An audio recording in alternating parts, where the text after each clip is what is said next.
welcome everyone to this week's little catch up of the Daiwa Pole Fishing Masters, and today you joined me on the clay pit down at Weston pools, where I just thought I'd come down and chuck a little cage feeder. Well, I did this little talk, just see what I could catch. So we got like one of our first fish today, little F1, but get under the net now. Oh, nice size that one. But it's a nice start. It's a little autumn winter session down the clay pit, and look at that big golden F1 to start the session. So let's get this one back, get re-chucked in, and I'll speak for the Masters.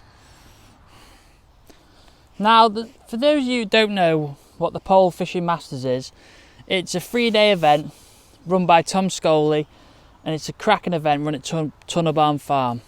Now, I was lucky enough to win this event in 2018, I think it was 2 years ago, and for me it's one of the most prestigious events. I look to fish that every year. That's the main thing. I book off work and I want to fish and do well in.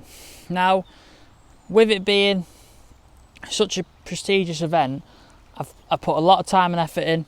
I went down practices. I coached on the Friday, went down practicing Saturday, Sunday, and then it's the Masters on the Monday, Tuesday, Wednesday. Now, it was a bit different this year because of COVID, like everything else. Everything's been messed up, but Tunnel Barn and Tom have run a great event, and they managed to get it on in October, the end of October. Now, I've done a lot of fishing at Tunnel Barn in the winter time, so I knew what I needed to prepare or sort out my gear. But it's going to be really interesting. The venue is going to be a lot different to normal. Normally it's all casters, shallow, catching down the edge to start with, shallow and then back in the edge. This year it'd be a lot of it dobbing bread, starting on pellets, taking it easy, feeding a few maggots. Now, I had 2 practice sessions, and if you haven't seen my post on my Facebook, then it's a bit ups and down. The first one on the Saturday I drew 36 on new pool. Now, I was on 35 the other week, and I felt like I messed an opportunity up. There was a fish in my peg and I never caught them properly.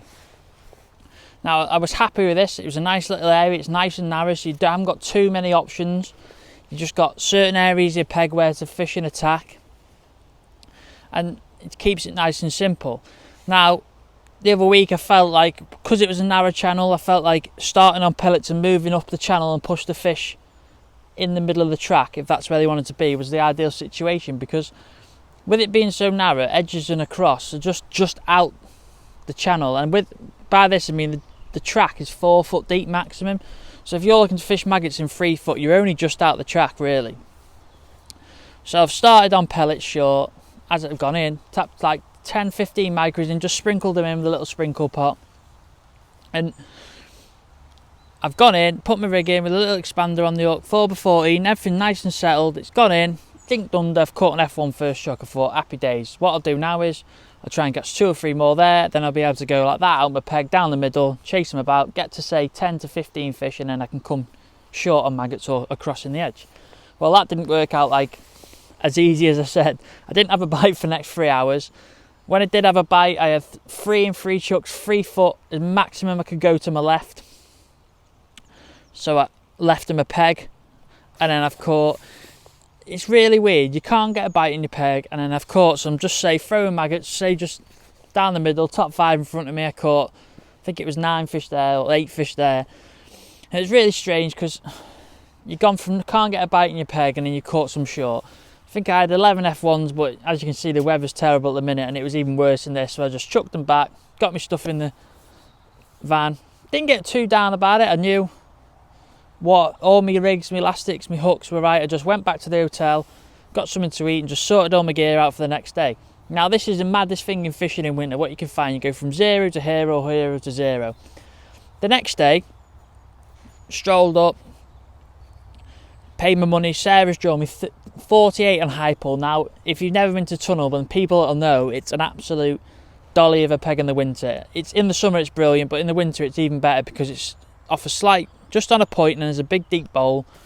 There's a lot of carp in that area, and you can catch them like this. Now, I was on it a few weeks ago, and when I was on it in the Maven Match Disqualifier, it's a 16 metre limit, so I was just short of where I needed to be. Now, on that match, the high pole was about, say, a foot down, so it was 2 foot where I was fishing. Now this time, the water's back up to normal, probably because of all the rain we've had. Back up to normal, so I just kept it dead simple. Set up 6 metres on pellets, a 13 metre line on maggots. Now with my 6 metre line, I changed that back to maggots if it would come good and short. But what I found on high pole is I've had a lot of experiences. The short line is never as good as a 13 metre line. I don't know why. I don't know whether because of depth or how wide the lakes are. But 13 metres on maggots seems to be the best place to catch them late on in the match. And normally it's that 5 metre line, but I've just found it's easier, so I set both up just in case you want to be on either. And then I've set up maggots across and I've set a breakaway up as well. Now, I would have fished pellets across, but the wind was that bad that day, I could only just hold my pole at 17 metres. And I mean, like, I was literally, had it trapped between my knee, the pole was bent round like that, and I'm just clinging on for dear life. I get like a 10-second window where it's sat still, and that's when you get your bite. Now, it was really interesting. I caught nothing dobbing. Caught 1 short on pellets early because Warren next to me caught some on it, and then I went across tapping in 5 or 6 maggots, 10 hit max, put them double maggot in, catching a few fish, not many, few F1s, odd cut, like I caught a very little carp, caught 2 on it, got to like £10 or £15 an hour and a half, 2 hours in. I thought, I feel like there's a lot of fish in my peg, but I can't catch them. Now, I've seen it before in this lake as well, there's a lot of small fish you don't see, like small roach, little skimmers. And when you're feeding 5-6 maggots, if them fish are feeding, that probably you can get into the bottom. So what I did was change to a medium pot with a big hole, filled it up, dunked it under the water because I was shipping so far across, I didn't want to spill any bait.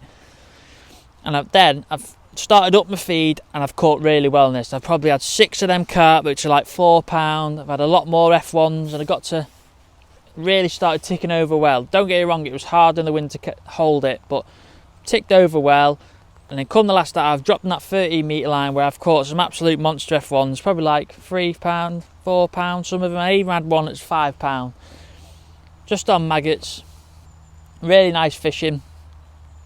End of the match, I had £103, which won the open match, which I was pleased about because it was a big match. I really enjoy them big matches there. 75 people on. So it was really nice to win that one.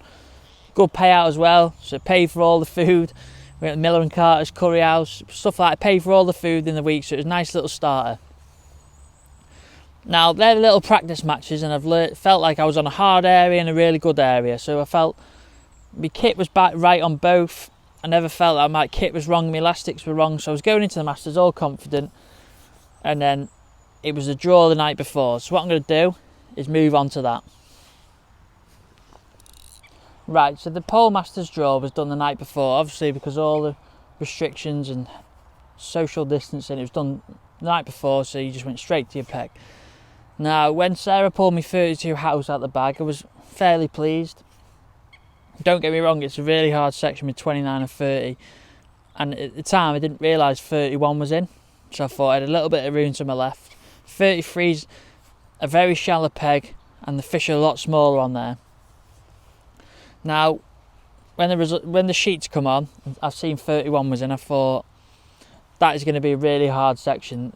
Don't get me wrong, the house was fishing really hard, but that section with 5 people on that spit, as you'd call it, or the arm of the lake, is going to be really hard. So I thought if I set my stall out for £30 to £40, and hopefully if fish is hard for everyone, then you've got a chance of winning the section. Now, for this, I just kept it dead simple. I set up a top 6 line for maggots. I didn't start on pellets. I didn't feel like I had the room to start on pellets. I just felt like if I started there, I tapped pellets in and it wasn't right. I didn't have anywhere else to go. So I set up that, and then a 13 metre line. But I fed 2 lines. Just one was just maggots, and then one with some slightly small nugget of Super Crush ground bait. And this is because in the winter time at Tunnel, a really good tactic can be just feeding a small nugget of ground bait. You can get them extra bites when it's hard, and this is what you're looking for. In the early parts of the session, when the fish aren't really feeding, you've got to try and entice one to feed. And also in house pools, a lot of little skimmers. So you can put a few pounds, you can get 6 to 10 to 15 if you're on a real load of them. And it's really valuable when you're trying to get section points. You're not trying to catch carp, you're just trying to get bites and put fish in the net and put weight in the net. And the more weight you put in the net, obviously the harder you are to beat. I also set a 3 foot across to the island, just off these reeds, and I thought I don't want to go near that, put any feed on that area till halfway through the match, because I felt if any fish were in the deep water, they'd push to safety on the far side. So I started dobbing bread across just to see if there's any odd carp there can be. Not a bite. Fed me lines short, 30 metres of 2 lines, one with groundbait, one with maggots, just maggots. And I've caught nothing on bread early, and then I've dropped on my right hand line, which I fed a bit of crush on. I've caught a big F1, £2, and I've caught a skimmer. And I thought, well, that's a good start. I think 1 or 2 fish got caught in my section, not really. I could tell it was fishing hard. Then I've not caught a lot. I've caught the odd F1 on the other side. I think I caught 2 on the other side. Never had a bite on that side, but that was going into the shallow water towards peg 33, so I didn't expect that to be a good line. That's why I fed the ground bait that way, where I didn't expect it to be good and give me the chance. Midway through the match, I think I had 3 or 4 F1s, and then I've gone across the island, caught 3 big fish straight away, dead quick, and I thought, happy days. I've pushed them to the islands, a few fish over there, then I didn't have another bite there. The wind was quite hard to hold the pole again, but this is where the match changed. With an hour and a half to go, Gary next to me, he's gone down the edge on the top kit and he's caught a great run of big F1s. He must have had 6 or 7 massive things in the space of like 15-20 minutes. So I thought, right, plumbed it up, 3 foot, gone in, fed and caught one straight away. I thought, happy days, gone in again, caught another one. So now I'm up to 7 fish, ticking over on a few lines. At this time I fed a top kit line just because of the depth of water Gary was catching in. I've gone in there, I've caught one straight away, and then I had a nice little run short. I had 6 short, but I finished the match with 14 fish. Now, I knew Gary had just done me because he had some big fish and he caught really well late on. But the guy next to Gary's caught one last chuck on the whistle, and I felt this could be close with him. Anyway, the scales come down. Peg 29 had £21, peg 30's had £33. Gary had £38. He'd done really well. He won the section, so well done, pal. Come to me, I weighed 32, so I've just been done by £1 for 2 points, so I've ended up 3rd. Now, if you ask me if I was disappointed, I was gutted because I felt I've tried so hard to get a chance to win my section off that peg, which was really hard because it's so tightly boxed in and it hasn't come off. But these things in fishing, you can't dwell on things like that. Sometimes you get the rub of the green, you beat someone by ounces and it makes you festival. I know when I won, I think I beat Ben Roberts by like £2, so you've got to take the rough with the smooth. If it isn't your year, it isn't your year, but you've got to try and make the most of the pegs. Now, going on to the second day, Jenny's fished really well. There's a few weights. Andy Powell won the match dobbing, I think it was, on, which is an impressive weight. I've never even seen a weight over £100 dobbing on new, and he caught 150, so well done, pal. But going into the second day, I was thinking optimistic, if I had 2 more wins I'll get in with 5 points. That you just got to aim for the maximum you can end up with. Indication then. But anyway, draws come out again and I've gone 33 on house, so I've moved 1 peg to the right, and I felt this is a decent area, but with it being so cold and so shallow, I don't think the fish are going to sit there, then bigger stamp. 33 is renowned for the smaller fish, and it proved it. But you'd have to catch a lot more than everyone else. Say if I needed £20, I'd have to catch, say, 12 fish, when there's next they'd have to catch like 7 to 10, and it's massive when there's so hard to get some bites. So this 33 gives you a lot of options. It's got like a little crater at 16 metres, it's got like 2 points of an island, it's got like a weird little channel going down towards 27. So I set up a few areas, they look quite nice. Down to the channels, a nice reed bed. I was certain I'd get a bite there, but start the match dobbing, didn't have a bite. Gone in towards the pot, about 40 metres just off it, about that far off. Fed maggots, just sat there patiently, and it seemed apparent there was not many fish feeding. Ryling got across from me, wasn't really catching. There was no one really catching down to my left. I thought, just tick over. Anyway, caught my first F1, which was about £1 and a bit, not very big. I've caught a few there. I think I got up to 3 there, and then it's died its death. I couldn't get any bites in my peg anywhere. I tried to the reed bed long to the right, I tried in front of me, I tried to the point, had a quick drop short, didn't have any signs. So I thought, right, what can I do? I fed this little nugget of ground bait again, went back in on that 14 metre line, caught 2 really quick. So I'm up to 5 fish now. I'm thinking, okay, no one's really caught, there's been an odd fish caught, I just need to run somewhere. Then the next hour or so, it's been really difficult to get a bite. You couldn't find anything. Out of desperation, the day before I seen a guy fish.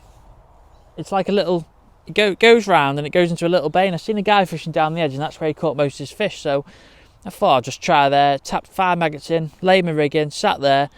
It was all rested on the bank, and it's just gone randomly. Hooked it, little F1. I had 9 fish there in the next 40-50 minutes without. It really weird. It's middle of no man's land. It didn't seem brilliant. It didn't seem like they've hauled any fish. It's weird. There must have been fish just lived there. Anyway, I've caught 14 fish, and I had the same as the day before, 14 fish, but I weighed £9 less. So it just shows how much smaller they are on 33. This was second behind Baz Zinneman on 29. He's had a great run short. All his fish were massive. He's done really well, to be fair. He's kept his nerve, because that can be a great peg, and if you're not on him and you're not catching, you could easily skit around and not catch much. So well done, Baz. So that's left me on 5 points with a day left, and I felt you need 5 to get in, and with not a high weight or no section wins, I felt the festival was over really, which is a bit gutting. But sometimes I don't really like blaming the draw, but sometimes you can't beat the draw in winter. As you've seen on the Saturday, I probably come last in the match near enough, and then won the match on the Sunday. So it's the way it goes, the rub of the green. You have to take it on the chin and try and learn from little things you've seen and put them into your next match practice. That's what you want to do. So what I'm going to do, I'll just go on to the last day, and then we'll call it a day.